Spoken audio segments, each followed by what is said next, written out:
नमस्कार। आप सबका हमारे YouTube चैनल जय माता की में बहुत बहुत स्वागत है।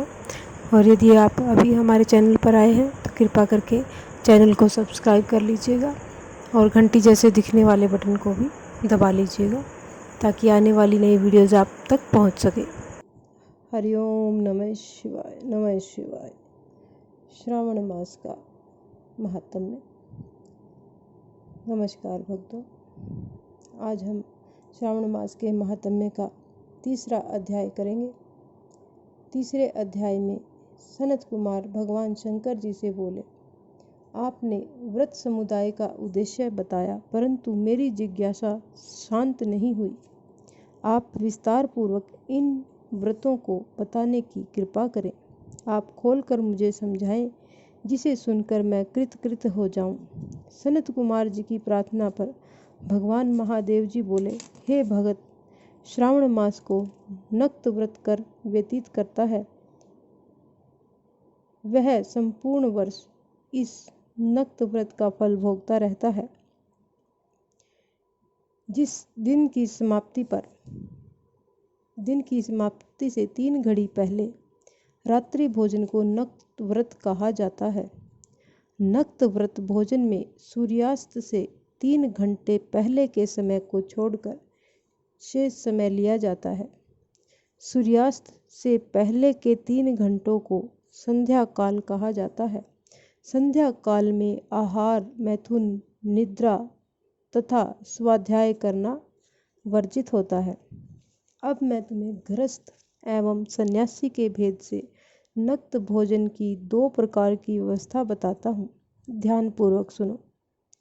जब सूर्य देव के मंद होने पर अपने शरीर की छाया दुगनी हो जाए, उस समय को सन्यासी के लिए नक्त भोजन व्रत कहा है। शास्त्रों में गृहस्थ के लिए नक्षत्र के उदय होने पर रात्रि भोजन करने को नक्त भोजन व्रत कहा गया है। शास्त्रों में सन्यासियों के लिए रात्रि काल में भोजन निषिद्ध हो जाने से दिन के अष्टम भाग में भोजन करना बताया गया है। गृहस्थी को विधि द्वारा रात्रि में नक्त व्रत का भोजन करना चाहिए। सन्यासी, विधवा तथा विदुर को सूर्यास्त से पहले ही भोजन करने का विधान है। पुत्रवान, आश्रयहीन तथा स्त्री विहीन पुत्रवान विदुर को रात्रि में भोजन करना निषिद्ध है। श्रावण मास में नक्त व्रत करने वाले प्राणी उत्तम गति को प्राप्त होते हैं। श्रावण मास के प्रारंभ होने पर प्रतिपदा तिथि में प्रातःकाल मनुष्य यह प्रतिज्ञा करे कि मैं पूरे श्रावण मास में ब्रह्मचर्य का पालन करूंगा तथा प्रतिदिन प्रातः स्नान करूंगा। नक्त व्रत, रात्रि शयन तथा अन्य प्राणियों पर दया भाव रखूंगा। वह यह भी संकल्प करे कि यदि मैं इस व्रत के प्रारंभ होने के बाद और इस व्रत के समाप्ति से पूर्व मर जाऊं, तो हे भगवान, इस स्थिति में आपके प्रसाद से मेरा व्रत परिपूर्ण हो जाए। नक्त व्रत करता हुआ प्राणी मुझे अति प्रिय हो जाता है, ऐसा महादेव जी कहते हैं। ब्राह्मण द्वारा या स्वयं रुद्र का 1 मास तक जो अभिषेक करता है, उस पर मेरी सदैव कृपा बनी रहती है, क्योंकि मुझे जलधारा अति प्रिय है। श्रावण मास में जो प्राणी अधिक स्वादिष्ट भोजन या उपयोगी वस्तु ब्राह्मण को देता है, वह मुझे बहुत प्रिय है। हे सनत कुमार, अब मुझसे उत्तम लक्ष्य पूजा विधि को ध्यान पूर्वक सुनो। लक्ष्मी की इच्छा प्राप्ति वाला मनुष्य, बिल्व पत्रों से शांति की कामना करने वाला मनुष्य, दुर्वाओं से तथा दुर्वा यानी दूब जो होती है उससे, तथा आयु की इच्छा करने वाला मनुष्य चंपा के फूलों से भगवान श्री हरि की पूजा अर्चना करे। विद्या की इच्छा रखने वाला व्यक्ति मल्लिका तथा चमेली के फूलों से पूजा अर्चना करे। तुलसी दल से भगवान श्री हरि और मैं स्वयं प्रसन्न होते हैं। पुत्र की कामना रखने वाला व्यक्ति कटेरी के फूलों से पूजा अर्चना करे। जिसे बुरे बुरे स्वप्न दिखाई देते हों, वह उसके नाश के लिए उत्तम धान्य से पूजा करे। देव के सम्मुख रंगवल्ली, पद्म, स्वास्तिक और चक्र आदि बनाकर भगवान विभु की पूजा अर्चना करें। संपूर्ण कामनाओं की पूर्ति के लिए सब पुष्पों से मनुष्यों को पूजा अर्चना करनी चाहिए। लक्ष्मी पूजा करने से मैं भगवान शिव यानी सदा प्रसन्न रहता हूँ। अंत में उद्यापन करना चाहिए। उद्यापन के लिए मंडप बनवाकर उसके तीसरे भाग में वेदी बनवानी चाहिए।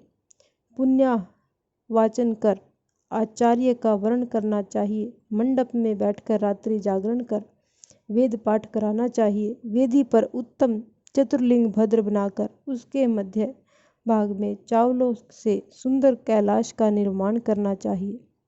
उस वेदी में यथास्थान तांबे का कलश स्थापित करना चाहिए। उसमें पंच पल्लव तथा सूक्ष्म वस्त्र रखने चाहिए। उसमें भगवान शंकर की स्वर्ण की मूर्ति को पंचामृत से स्नान कराकर स्थापित कर अर्चना करें। नैवेद्य युक्त धूप, दीप, गीत, वाद्य, नृत्य तथा वेद शास्त्र पुराण द्वारा रात में जागरण करना चाहिए तथा प्रातःकाल होने पर स्नान करना चाहिए।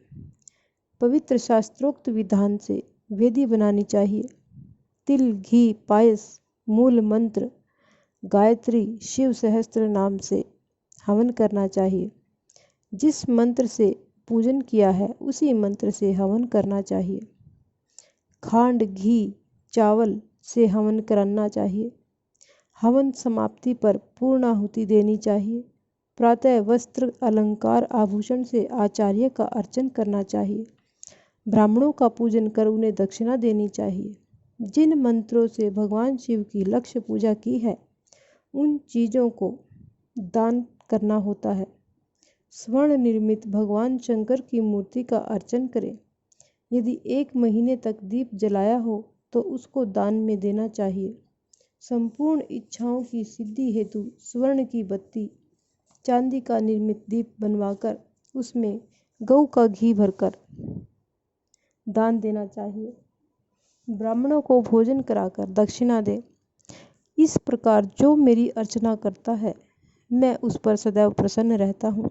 जो मनुष्य श्रावण मास में अपनी प्यारी वस्तु का त्याग करता है और वह मुझे अर्पण की जाती है तो हे मुने उस फल को सुनो।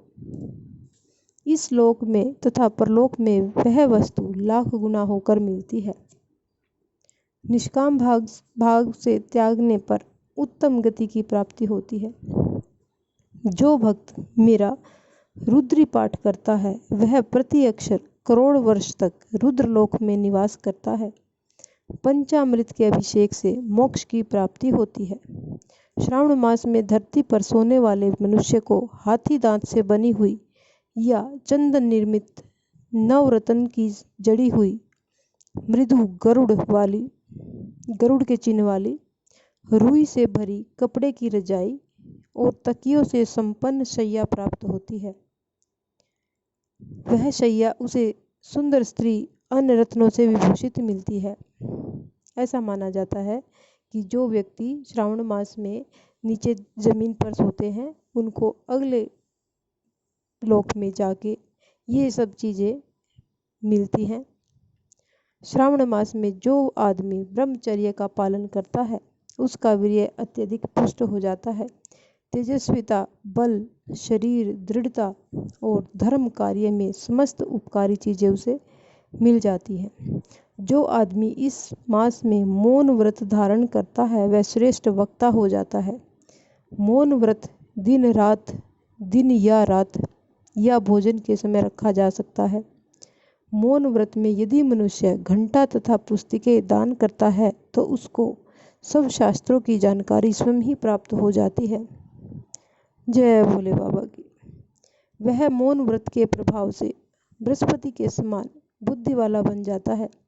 मौन व्रत करने वाले मनुष्य की किसी से कलह नहीं होती।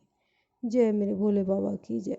इस प्रकार ये हमारा आज श्रावण महात्म्य का 3रा अध्याय संपूर्ण हुआ। जय भोले बाबा की।